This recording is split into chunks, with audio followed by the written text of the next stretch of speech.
Olá, bom dia! Sejam bem-vindos ao Grupo Educacional Drummond. Eu sou a Denilze, diretora pedagógica de uma das unidades e vou explicar para você como vai acontecer o nosso processo de desafio cultural. Vamos lá? Primeiro, daremos continuidade nesta live com o professor Dr. Osmar Basílio.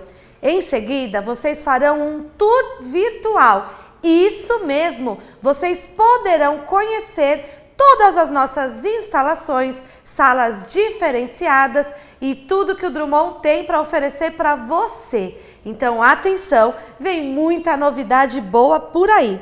Após o tour, daremos início à prova. Atenção! Clique na prova correspondente do seu filho. Se você tiver com 2 ou mais crianças, não tem problema. A prova ela pode ser acessada tanto pelo computador como pelo celular. O aluno tem no mínimo 30 minutos para realizar a avaliação e no máximo 1h30. Caso o aluno faça a prova em menos de 30 minutos, infelizmente, esta avaliação não será pontuada. Então, atenção ao tempo. Pedimos para que o aluno comece pela disciplina redação. Os nossos professores estão de plantão e vão agilizar a correção. Tudo bem? Educação infantil. A prova da educação infantil vai acontecer diretamente com a professora. Online, exatamente! Esta prova acontece pela plataforma Microsoft Teams. Caso você não tenha esse aplicativo aí, fique tranquilo, porque quando você clicar na prova, nós vamos te dar 2 opções: baixar o aplicativo ou utilizar pela web. Então é bem tranquilo, ok? Assim que os alunos terminarem a prova, o nosso processo seletivo vai entrar em contato com vocês, pais. Então, atenção aí no seu telefone, que assim que a prova acabar, assim que finalizarmos a correção, nós vamos entrar em contato. Aproveite hoje. Temos condições especiais de matrícula e descontos de mensalidade. Não perca essa oportunidade. A matrícula você pode fazer em até 6 vezes no cartão de crédito. E se você fizer a matrícula ainda hoje, você ganha um bônus. E sabe qual bônus? Você ganha um cashback no valor de R$150 para ser utilizado na mensalidade de janeiro. Gostou? Eu adorei essa novidade. Então não perca tempo. Corre para cá, vem ser Drummond, uma das melhores instituições de São Paulo. E eu tenho certeza que hoje você está fazendo uma ótima escolha. Boa sorte e uma excelente prova. Senhoras mamães, senhores papais, é um prazer estar com vocês aqui, juntamente também com os nossos futuros alunos, nessa manhã de inverno brasileiro, com uma carinha de verão, não é verdade? E vamos conversar um pouquinho hoje sobre educação, sobre protagonismo. É um tema um pouco denso, mas vamos tentar caminhar com tranquilidade e de forma rápida, porque logo, logo vocês já estarão realizando suas provas. Antes de mais nada, eu vou pedir aqui 1 minuto de silêncio pelas vítimas da Covid-19, essa pandemia que a todos nos aflige, e que ceifou tantas vidas de nossos amigos, nossos parentes. Então eu vou pedir a paciência de vocês, 1 minuto de silêncio. Eu vou pedir também licença para que eu tire minha máscara. Eu estou aqui isolado para que eu possa melhor falar com os senhores e com as senhoras. E vamos conversar um pouquinho sobre o aluno como protagonista. O que é isso? É aquilo que, de certa forma, todos nós desejamos para os nossos filhos, no meu caso, para os nossos netos, né? Para que eles sejam pessoas que possam, tanto no mundo acadêmico como no mundo profissional, terem um lugar de destaque, que eles possam sim contribuir, né, onde estiverem, inclusive, acredito eu, para o bem da nossa comunidade e do nosso Brasil varonil. É isso que nós vamos procurar caminhar hoje, explicando como que transformamos um aluno coadjuvante num aluno protagonista. Para que a gente possa entender um pouquinho, né, como é essa transformação, né, porque a escola veio, de certa forma, acompanhando a evolução tecnológica, evolução digital.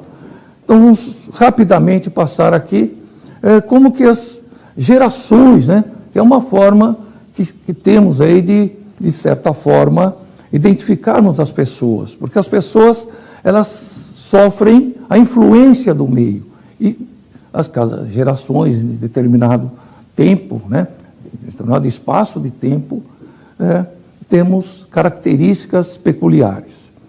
Então, nós temos, por exemplo, os baby boomers, né, uma geração que nasceu durante a Segunda Guerra Mundial, acompanhou toda a transformação da segunda revolução tecnológica, revolução industrial, no caso, uma geração que também pegou um mundo parcialmente destruído, com muitas mortes, pegou uma revolução industrial, tudo isso, mas que conseguiu caminhar bem, e foi uma geração com muita resiliência, muita força. Aliás, muito parecido com aquilo que estamos vivenciando hoje, é claro, medidas as devidas proporções.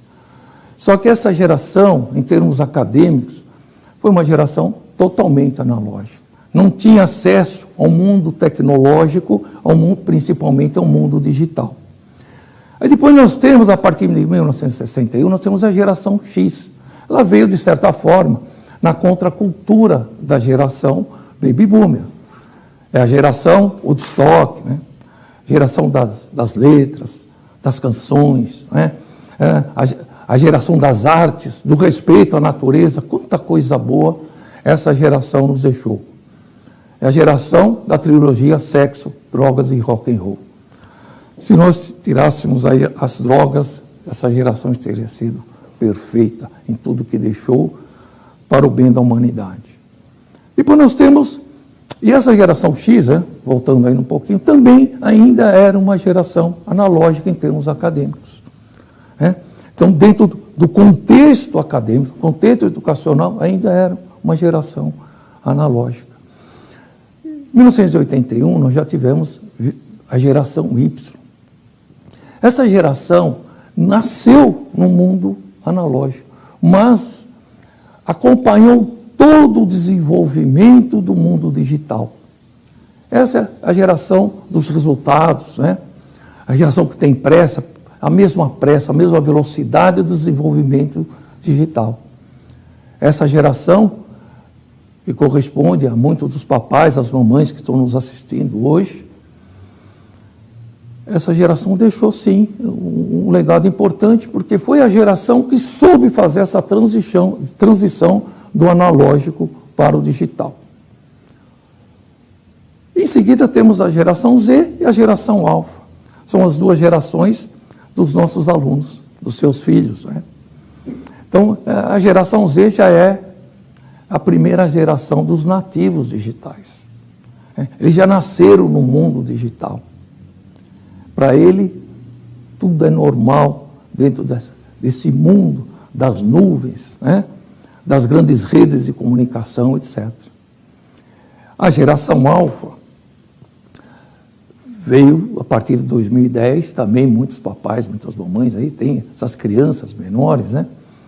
Eu, por exemplo, tenho um netinho da geração Alfa, e é só perceber um pouquinho e vamos concluir que eles são mais independentes, são mais inteligentes, vieram dentro da segunda geração de nativos digitais. E precisamos ter toda a atenção para essa geração. Eles são diferentes. É muito importante que saibamos todos conviver dentro desse contexto de seres humanos do terceiro milênio e de nativos digitais, né? E por isso que as escolas precisam estar preparadas para isso.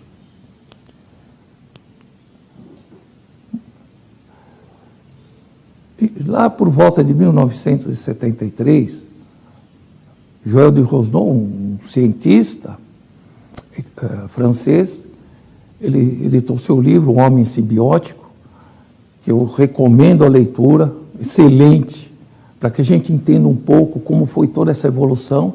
Ele, lá em 1973, com pesquisas da primeira metade do século, ele já dizia que o homem do terceiro milênio seria fruto da simbiose com suas máquinas, com o meio ambiente, com as nações e com grandes redes de comunicação. Será que ele acertou, gente? Seguramente sim. Hoje estamos conectados com o mundo através das grandes redes de comunicação, que nada mais é do que a internet, né? Está aí nos agrupando de forma digital.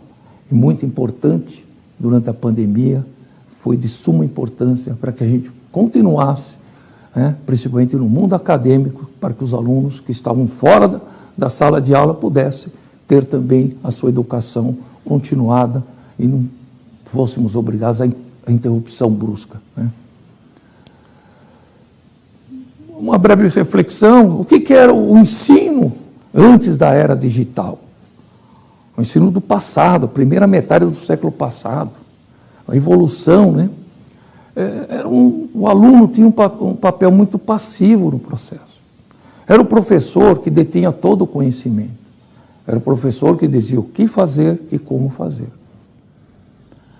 O aluno, ele assistia a aula, fazia a sua lição de casa, mas as fontes, né, de consulta dele, ou o livro didático, ou a apostila, ou aquilo que o professor passava em sala de aula, ou seja, havia uma limitação de consulta, de pesquisa, muito diferente do que temos hoje.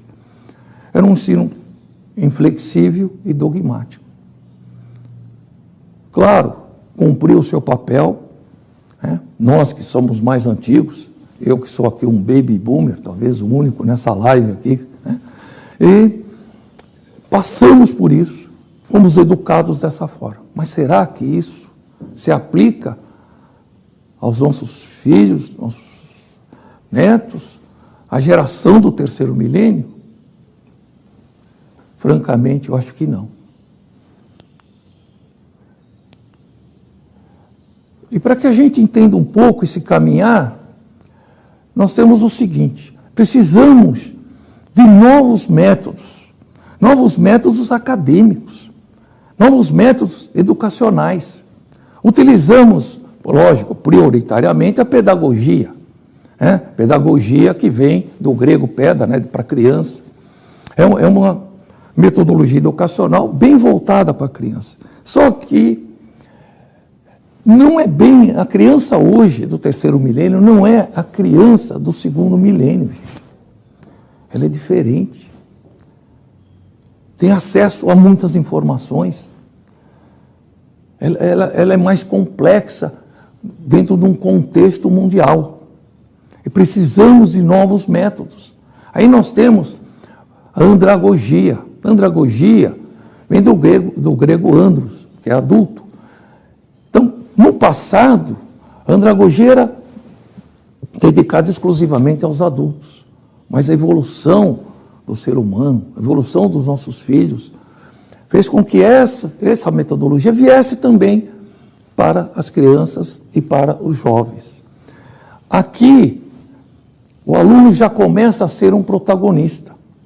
Dentro do contexto de andragogia, o professor diz sim o que devemos aprender, mas a forma de aprender, a forma de pesquisa, o aluno tem uma amplitude de opções. E o Google está aí que não nos deixa mentir. Com isso, o aluno, que era um aluno passivo, ele passa a ser um aluno co-protagonista. Ele passa a ter uma atitude mais ativa dentro do processo educacional. Ele passa a ser um coautor, ele passa a ser corresponsável pela sua própria educação, pela sua própria formação.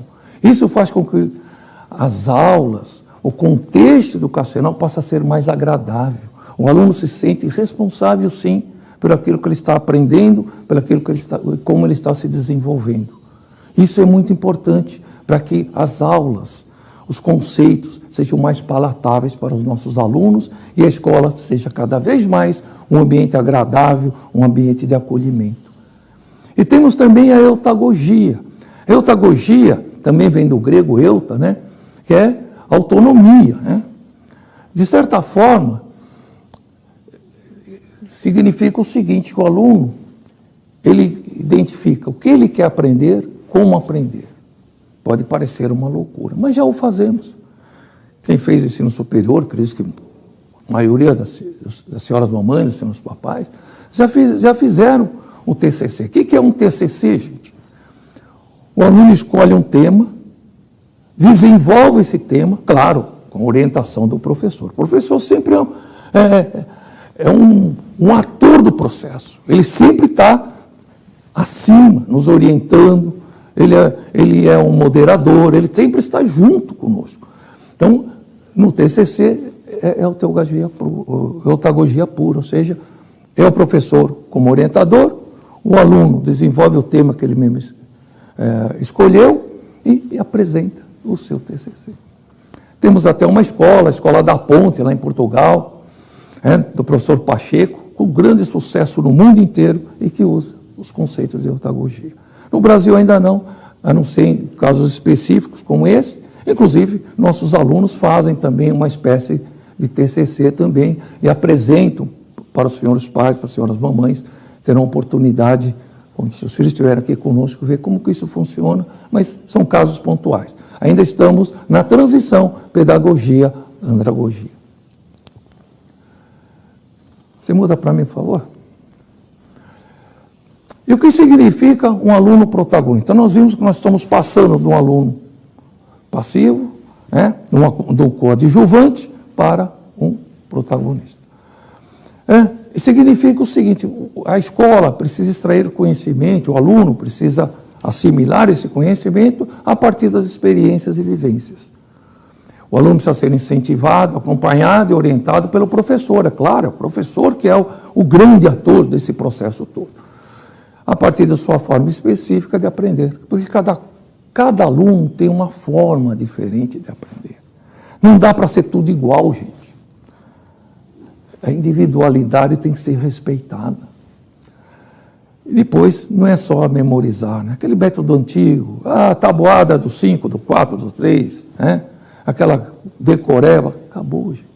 Agora, a absorção do conhecimento, esse conhecimento é construído no dia a dia, numa parceria do aluno com o professor, a instituição com a família. É assim que se faz uma escola moderna. E quais são os benefícios, do aluno ser protagonista? Ele tem maior interação dos alunos com o conhecimento, ou seja, o aluno ele participa da formação do seu conhecimento, da sua educação. Colaboração entre alunos e professores. Nós vamos ver um pouquinho mais adiante, vocês até tiveram a oportunidade de ver no filme, a sala de aula invertida, onde os alunos trocam informações. E o professor, como moderador, ajusta tudo isso para que haja realmente uma formação mais globalizada entre eles. A tecnologia tem que estar aliada ao aprendizado, aulas mais dinâmicas, envolventes. Isso é como se forma um protagonista. Estímulo, aprendizado, porque o aluno não é só aquilo que ele aprende dentro da sala de aula. Ele tem que abrir os seus horizontes e estar todo dia, a toda hora, caminhando com o seu aprendizado. Ele é um autodidata. Ele está toda hora consultando, dentro das suas máquinas, seja no computador, ou seja, no celular. Maior interesse dos alunos pelo ensino. Então, quando nós deixamos uma escola mais up-to-date com a sua realidade de terceiro milênio, transformou esse aluno de coadjuvante a protagonista, o aluno começa a ter mais interesse pelo ensino. Com isso, ele tem mais produtividade. Ele consegue melhorar o seu ensino-aprendizado. E preparamos, é claro, preparar esse aluno para a vida, para o mercado de trabalho, para o mundo acadêmico. Aí nós temos a pirâmide de aprendizado. Tem lá o William Gleiser, ele defendia essa pirâmide de aprendizado. Temos também o Cone, de Edgar Dale, que, na verdade, todos eles convergem para a mesma situação. Se nós olharmos para essa pirâmide, vamos ver que 90% do conhecimento adquirido, aquilo que nós integramos à nossa personalidade, está na vivência prática do dia a dia, incluindo aí o dia a dia da escola, da academia. 90%. 70% do que dissemos em uma conversa, ela é assimilada. Ao passo que aquilo que olhamos, aquilo que estamos vendo e ouvindo, nós assimilamos 50%. E aquilo que só lemos, nós assimilamos só 10%. Daquilo que só ouvimos, nós assimilamos só 20%.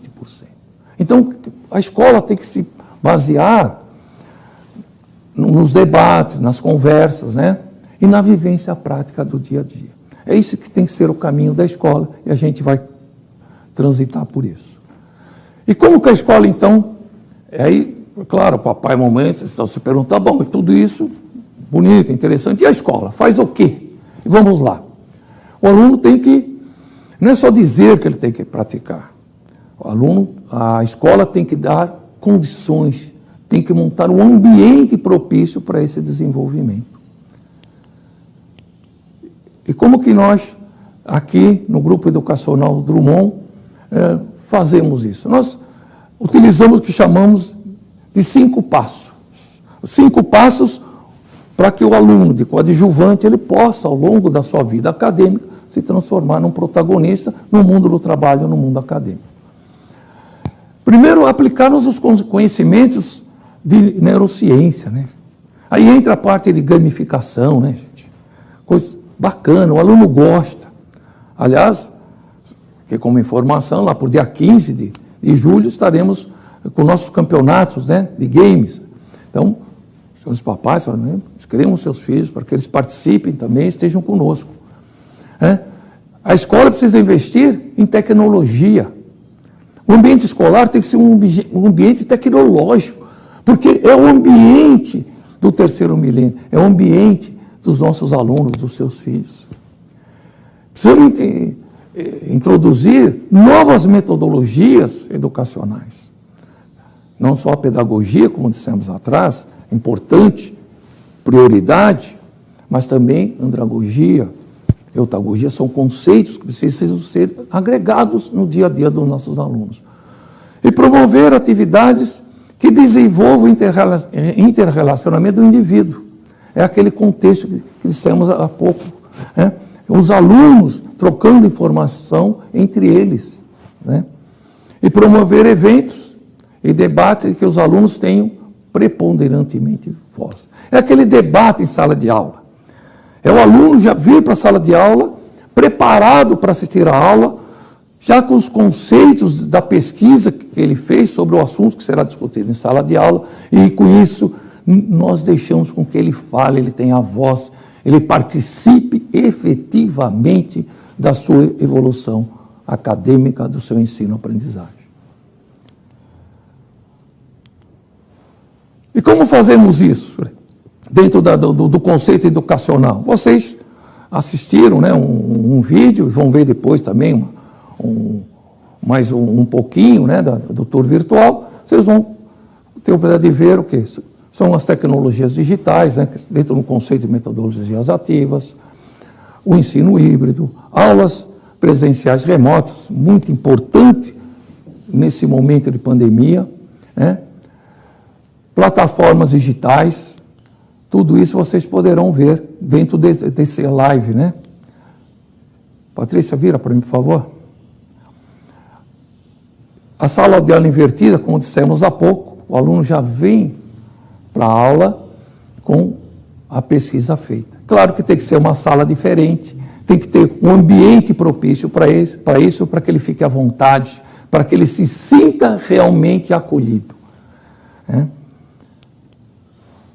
Temos ainda o Makerspace, que é o pôr a mão na massa, dissemos atrás, né? A vivência do dia a dia, né? 90% de absorção. Na sala dela invertida, a discussão 70% de absorção. É assim que se faz uma educação moderna, uma educação eficiente.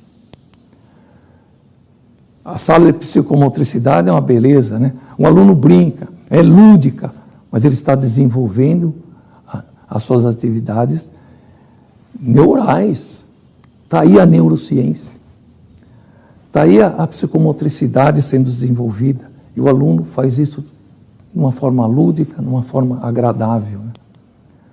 Temos, para os alunos do ensino médio, né, é o Connect Word, né, é a inserção dentro do itinerário formativo. Nós temos, no primeiro ano do ensino médio, a introdução ao mundo da informática, mundo digital, né? Inclusive na programação de robôs, e no segundo ano é o BI, né? Business Intelligence, né? Para que esses alunos tenham também um viés, um itinerário formativo dentro das novas diretrizes do MEC aí, né? E aqui, por último, mas não menos importante, o Bilingual Education, né? Onde nós somos parceiros da Universidade de Cambridge.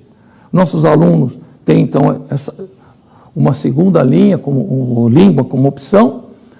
O Grupo Educacional Drummond não só oferece isso para os pais sem cobrança adicional, já está incluída dentro daquilo que as senhoras e os senhores pagam na mensalidade, e somos também certificadores da Universidade de Cambridge. Então, os nossos alunos são certificados aqui conosco, através da Universidade de Cambridge, e também algumas escolas parceiras aqui do lado fazem isso através do Grupo Educacional Drummond. Você termina para mim? Isso. Então, com isso, passamos muito rápido, corremos um pouquinho, mas porque eu sei que estamos todos ansiosos para o início do nosso desafio. Espero que eu tenha conseguido passar às senhoras e aos senhores aquilo que o Grupo Educacional Drummond transfere para seus alunos, para os seus filhos, e temos, além disso, o nosso acolhimento, o nosso carinho e a nossa vontade de termos os seus filhos estudando conosco. Espero que hoje tenha sido o primeiro de muitos dias que estaremos ainda juntos no futuro. Muito obrigado, tenham todos um excelente desafio cultural, um excelente final de semana, que Deus continue sempre nos protegendo. Muito obrigado.